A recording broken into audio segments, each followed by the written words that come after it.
Hello, and welcome to Young People's Report. I'm Lisa Rivera. And I'm Nick Witchger. Today on YPR, we'll meet some local kids performing with a national touring company. Go to a wrestling match in Saginaw, eat a medieval lunch with some kids from Grand Blanc, and talk to 4 kids who travel the country performing in a show called Les Miserables. I love you very much. But first, we want to show you how those kids got their start. Recently, the Broadway musical Les Mis came to Detroit to look for talented kids for the cast. We sent Paul Drake to find out what a big audition is like. These kids and their parents all look like they're waiting for the doors to open here at the Fisher Theater in Detroit. But for these kids, the hope isn't just to see a show, it's to be in it. They're waiting in line to audition for parts in a show that claims to be the world's most popular musical, Les Miserables. I really look forward to being an actress or at least a singer when I grow up, and I think that this would be a good opportunity. The first step is to fill out a form so the judges know a little bit about each kid. Fill out everything except the height. All right, do not fill out the height. We will measure them. Some of the kids already had experience on stage, in lots of shows. I've been in Snow White the Musical, Peter Pan, Charlie Brown, Babyface, The Velveteen Rabbit, Charlie and the Chocolate Factory, Oliver Twist, and I was Oliver in it. In fact, a lot of these kids got started in show business half a lifetime ago. I've had voice training ever since I was 4 years old, and I've had acting ever since I was 4 years old. I've been acting for about 5 years, because I've been acting since I was 5. Others came to audition with less experience. When did you get involved in acting? I think it was Wednesday. Of course, the judges don't look for experience. They look for talent. It's one of those things that when they walk in the room, I know. And then, especially when they open their mouth and they have the right voice quality, it doesn't take very long to figure out. To even get into audition, one of the main requirements is height. Say 53 inches. And as that measurement was made, some of the kids were too tall. After the measurements were made, everyone moved on to the lower lobby of the theater to wait. To audition, a kid has to be 7 to 11 years old. I'm 8 and under 52 inches. I'm 49 inches and can be able to sing. Hey, wait, I can do this. I joined about 100 kids waiting to audition. Most of the kids stood with their parents. Some relaxed, and others took the chance to practice their songs. Crying at all is not on love, not on my castle, not on a cloud. I'm going to call the next 20. In groups of 20, they called kids to go upstairs and audition. Amanda Rodriguez, Paul Jeffrey Drake. Come with me. The judging was done in the corner of the upstairs lobby with just one bare light bulb, a piano, and a table with 3 judges. There is a castle on a cloud. I like to go there in my sleep. Oh, Danny flows for me to speak. Not in my castle on a cloud. While the girls mostly sang the same song, the boys sang a lot of different things from other musicals. Something appealing, something appalling. Hoping that soon they will embrace. Tailors called me Gabby, so I took a vow. Said this bumblebee rumble, now my... For over 2 hours, the judges listened to about 100 kids sing. I'm the cat's meow, my wardrobe is wow. One of the kids they told they would be calling back was Philip Matta. We asked him how he felt about his audition. I felt pretty good because, well, a lot of kids tried out and stuff. Some were good and some were okay, and, well, I felt great. The judges thought that the entire group of kids were good. We found probably 5 people that can go right into the show. We have been all over the United States, and I think this is the most kids I ever saw in one sitting. We saw over 100 kids, which I think is one of the biggest turnouts we've ever had. The final outcome will be decided when the best kids are called back for a second audition. Even with all the talented kids here, there's no guarantee that even one will get picked from this audition. However, if they do get picked, they will have a few weeks of rehearsal and then they will join the show on the road. From Fisher Theater in Detroit, I'm Paul Drake reporting for YPR. While they didn't call back Paul, a number of other kids were called back, and some of them will join the cast of either the National Touring Company or the show on Broadway. When the touring company was in Lansing, we caught up with the kids in the show. We have to take a break, but when we come back, we'll see what a day in the life of a child star is like. Howdy, you two. My name's Gavroche. These are my people. Here's my patch. Not much to look at, nothing posh. Nothing that you'd call up to scratch. This is my school, my high society. Here in the slums of San Michelle.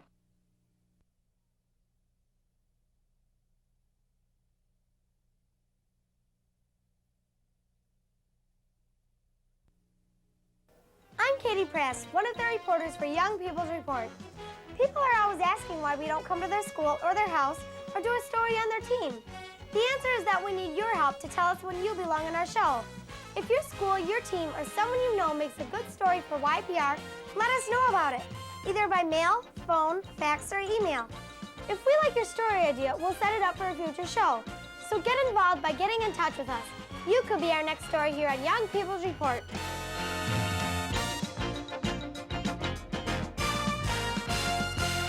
Have you ever wondered what it's like to be a child star? YPR reporter Kevin Delecki spent a day with 4 kids from the National Touring Company of Les Miserables during their visit to East Lansing and has this report. Like most 4th graders, the young actors in Les Miserables start out their day with school, but that's where the similarities end. I wrote down for our challenge with Macintosh. Here in East Lansing, their classroom was unpacked from its boxes into a 3rd floor dance studio.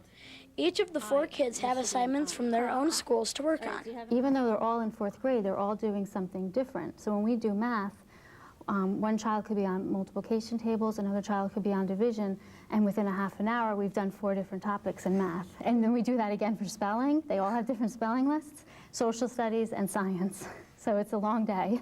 We got to go out to a college residence hall for lunch, and you could tell that these child stars were having fun.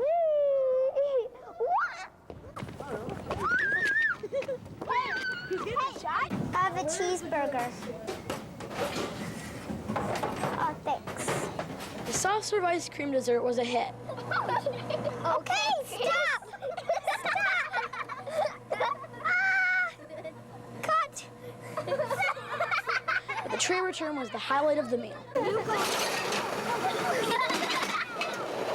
After lunch, the kids headed back to the classroom, but only for a couple hours because they had a show to do. I went with them to see their dressing rooms, and they were impressive. After a quick tour, Chris and a reluctant Simon offered a preview of the show. They laugh at Simon, sing it! They laugh at me, these fellas, just because I am small. They laugh at me because I'm not 100 feet tall. The 4 kids take turns playing the roles of Gavroche and young Cosette. Little Cosette is very raggy and sad and she feels very alone. Please do not send me out alone, not in the darkness on my own. Enough of that! Castle and Cloud, we're cleaning up the ashes, and then suddenly we just get in our mind, we look up, and then we sing Castle on a Cloud, and Fontaine's dead by that, and we go, there's a lady all in white, and we're talking about Fontaine. There is a lady all in white, holds me and sings a lullaby. She's nice to see, she's soft to touch. She says, Cosette, I love you very much. Gavroche's character is a little boy that's a street urchin. He likes to roam around and he climbs the barricade and he sort of does his own thing all the time and finds out what's going on. This is my school, my high society, here in the slums of San Michelle. Gavroche, he hears Javert lying and then he says liar. Good evening, dear inspector, of the evening, my dear. Little People's Song is very funny and it's amusing to the audience because there's this part where it goes, and little people know when little people fight, we may look easy pickings, but we've got some bite, and they're all laughing because it's a little kid who sang this to this mean, vicious Javert. And little people know when little people fight, we may look easy pickings, but we've got some bite, So never kick a dog, because he's just a pup. We'll fight like 20 armies and we won't give up. So you'd better run for cover when the pup grows up. My favorite part of the show is the battle scene. Not because there's guns and stuff, because you get to pretend to die and it's sort of fun. They all need bullets, and he volunteers to go get bullets for them. So he climbs over the barricade and gets all the bullets from the bodies that were lying there and gets shot 3 times. On the second shot, after a while, he throws the bag up, and then on the last body, he dies. So you better run for cover when the pup grows.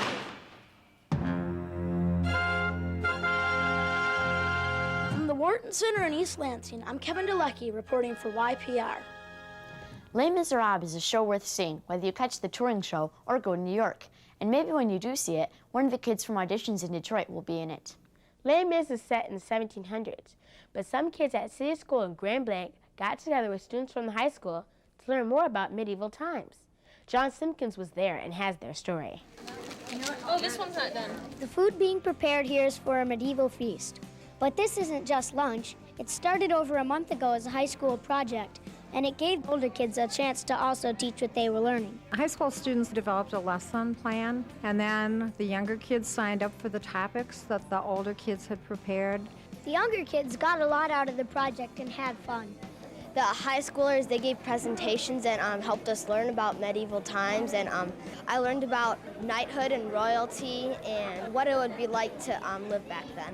I learned a lot of things about the Middle Ages, and I learned how they ate and how they worked. I learned a lot about the Middle Ages and King Arthur and Sword in the Stone and castles and knights and pages and stuff like that. I always think that it's important for us to learn from each other, and that's something that we need to remember throughout our lives. So I think we learn from everybody around us. One of the things they learned is that kids their age were called pages in medieval times.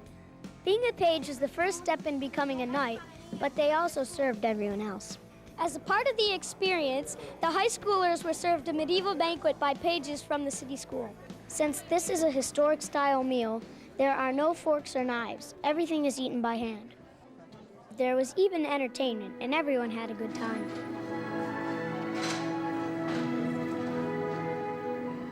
Of course, as a reporter, the high school kids had to serve me. Thank you. And it's really good, too. I'm John Simpkins from the Perry Center in Grand Blanc, reporting for YPR. Kids teaching kids is not a new idea, but it's a good one, and it looks like they had a lot of fun in the process.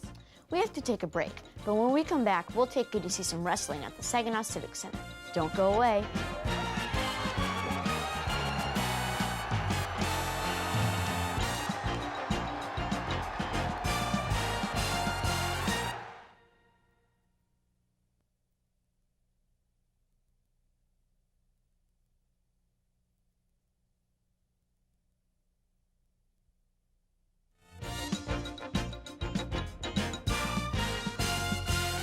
Every Monday night, you can catch wrestling matches live on television.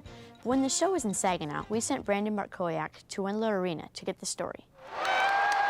Diamond Dallas Page, Glacier, Prince Iukea. If those names mean anything to you, you know I'm talking about WCW Wrestling.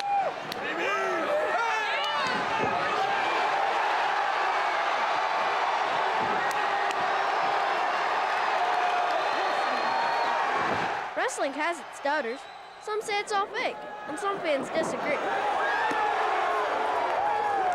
This is WCW Monday Nitro, and whether you believe it's real or not, they sure put on one heck of a show.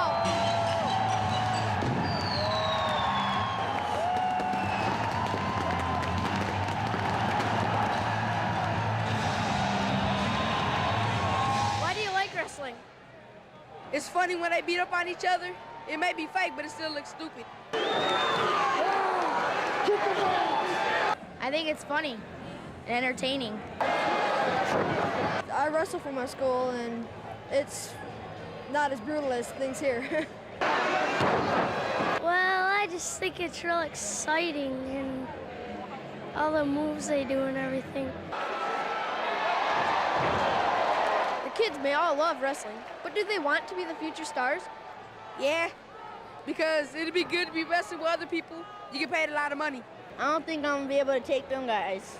I can't even take not even half of the ones, any one of them. Too small.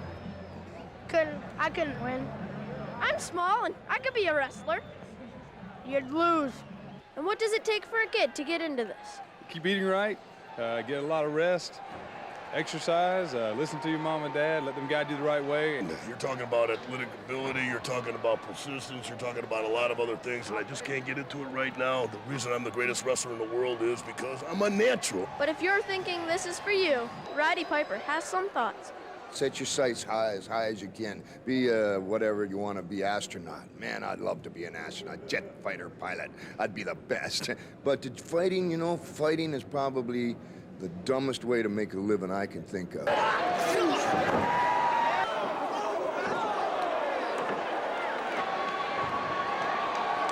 who won tonight? In the ring, it doesn't so much matter. Because in the stands, everyone had fun. From Windler Arena in Saginaw, I'm Bartkowiak reporting for YPR. Brandon said that the wrestling was a good show, but some of the fans were also entertaining. Like that kid with NWO painted on him. Let's show that again. I think that's just embarrassing. But some parents also do embarrassing things. We asked kids at Pierce Elementary in Flint what embarrasses them the most in our YPR question of the week. The thing that my parents do that embarrasses me the most is that they go out and tell their friends things that they think is funny that I've done. It's not really funny. When my parents kiss me in public. My parents embarrass me the most when they show ugly baby pictures and think it's so cute. Well, like when we're with my friends, they call me Pooh Bear. When they call me by my nickname out in public. My parents tell her friends my personal life on the phone. My mom always screams and yells like on the 4th of July when they're seeing the fireworks. My parents embarrass me the most when they dance in front of my friends. When they go around singing when my friends are home, when my friends are over. My parents follow me everywhere when I'm with my friends, and that embarrasses me. Yell at me when my friends are at my house. When they have to go tell their friends about stuff that I did at home that I might not want them to tell them. My dad always is trying to give me kisses and hugs in front of my friends. They embarrass me when I have friends over and they all of a sudden think of chores and what I've done wrong that needed to be done. When I'm outside and they call me by my nickname, embarrass me in front of my friends. My mom, she calls me Stinky in front of my friends and my family, and that embarrasses me. My parents used to call me Mouse when I was a little girl because I used to eat all the cheese in the house. But the message to parents everywhere, don't use your nickname for your kids in public. If you have a suggestion for question of the week or a story idea for YPR, tell us about it. You can send it to us at NBC 25, P.O. Box 250, Playa, Michigan, 48420. Or you can fax it to us or email to WEYIPRG@NBC25. You never know, you could be our next story. That's how we heard about some kids who joined the National Touring Company of a Broadway musical for their show in Saginaw. We'll have a behind-the-scenes look at their experience when we return after this break.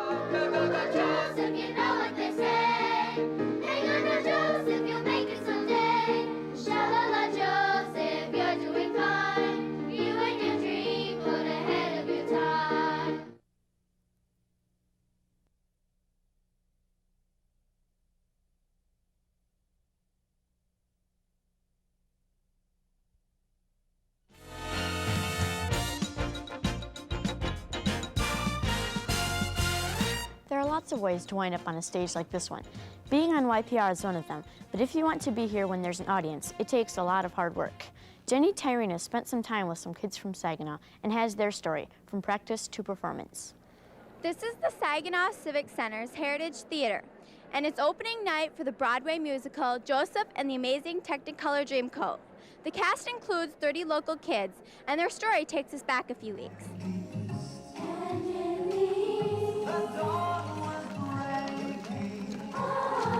Just Just about a month ago, the Saginaw Kids All-City Choir saw the words and heard the music for the first time. The group has members from 9 different schools, and that may be part of the reason they were chosen for the show. We're from different schools, we're different ages, and we try to reflect the diversity of the city of Saginaw.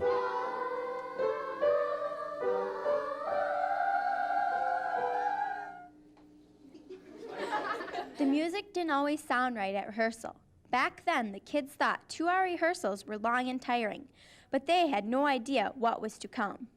It's fun, but I get tired, and I was thinking about when I was little that I wanted to be a professional singer, but I think this helped change my mind. It's very hard. It's the largest thing we've ever undertaken. It's a lot of intense rehearsal time, and I knew they could do it, or I wouldn't have said that we could. It was only a few rehearsals ago that these kids saw the lines for the first time. Now it's the week of the show, and they're in the final stages of getting ready for opening night. That means rehearsals that are 5 hours long, working with the people from the show who would take them the rest of the way. 1, 2, 3, there's one more. That's better. In Saginaw, that person is Tom French. I get new kids every 4 days, and you form attachments to them, and you get close to them and form friendships, and then you have to go away. It's really hard. Through the process, the kids have learned and grown a lot. I think that the kids in the choir are coming more together than they used to be, and they're talking more and they're more active. I've learned that you need self-control and, you know, being on the stage and in the spotlight, I mean, you can't goof off, you know, during a performance or anything like this. It's a good experience for all of us. We learned a lot about this, and we learned a lot about the Bible along with that. The show itself is taken from an old story. In fact, it's a Bible story taken from the last 13 chapters of Genesis. Back in 1967, kids at the St. Paul's School in England performed the show. The show grew through the years and was eventually rewritten and staged by Andrew Lloyd Webber as his first musical. Some folks dream of the wonders they'll do before their time on this planet is through. In the show, the kids in the audience learn about the life of a young man and his dreams through a narrator. Kids are one of the most important things in the show because they help me relate to the audience, and every time I see them, it reminds me of I see all their little faces, and it helps me tell the story even better. And all I need is an hour or two to tell the tale of a dreamer like you. You are what you feel, I think, is my most important line, and I want all the kids to always think about that, because you are what you're feeling inside. If you think it, want it, dream it, then it's real. You are what you feel. The lead character, Joseph, is sold into slavery, thrown into jail, and eventually becomes the king's number 2 man. You shall lead us through this crisis. You shall be my number 2. Throughout the show, he sings many of his songs with the kids singing harmony.